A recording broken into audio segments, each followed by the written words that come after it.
काँग्रेसच्या नेत्या प्रियांका गांधी यांनी आता निवडणुकीच्या राजकारणात प्रवेश केलाय। कारण केरळच्या वायनाड या लोकसभा मतदारसंघातून त्या पोटनिवडणूक लढवणार आहेत। राहुल गांधी यांनी वायनाडचा राजीनामा दिलाय, त्यामुळे आता वायनाडची जागा पुन्हा एकदा खेचून आणण्यासाठी प्रियांका गांधी निवडणुकीच्या मैदानात उतरणार आहेत। नुकतीच पार पडलेल्या लोकसभा निवडणुकीत राहुल गांधींनी वायनाड आणि रायबरेली अशा 2 लोकसभा मतदारसंघातून निवडणूक लढवली होती।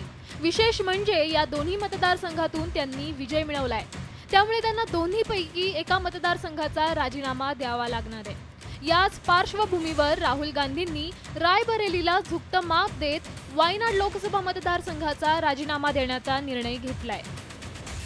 प्रियंका वायनाड से चुनाव लड़ेगी, मगर मैं भी पीरियोडिकली वायनाड जाऊंगा और जो वायदे हमने वायनाड को किए थे उनको हम पूरा करेंगे।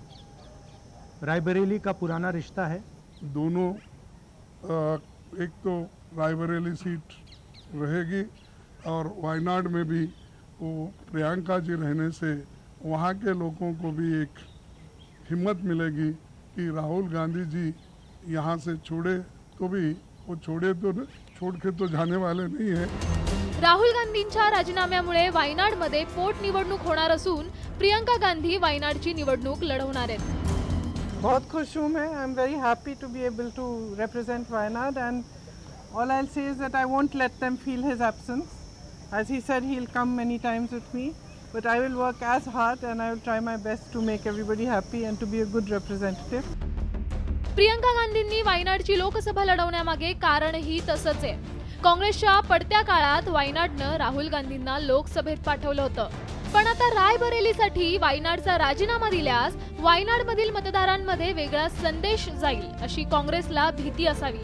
तसंच पोटनिवडणुकीसाठी सत्ताधारी एनडीएकडून त्यांचं राजकीय भांडवल केलं जाण्याची शक्यता नाकारता येत नाही। या पार्श्वभूमीवर काँग्रेसनं थेट प्रियंका गांधींना पोटनिवडणुकीच्या रिंगणात उतरवलंय। खरं तर सध्याच्या घडीला काँग्रेसला लोकसभेत एक जागा महत्त्वाची आहे, म्हणूनच वायनाडसाठी प्रियंका गांधींना उमेदवारी दिल्याची राजकीय वर्तुळात चर्चा आहे। खरं तर गेल्या अनेक वर्षांपासून प्रियंका गांधी काँग्रेसच्या राजकारणात सक्रिय आहेत, पण आतापर्यंत त्यांनी एकही निवडणूक लढवली नव्हती। आता वायनाडची जनता प्रियंका गांधींना कौल देणार का, हाच खरा प्रश्न आहे। Bureau report, news 18 Lokmat.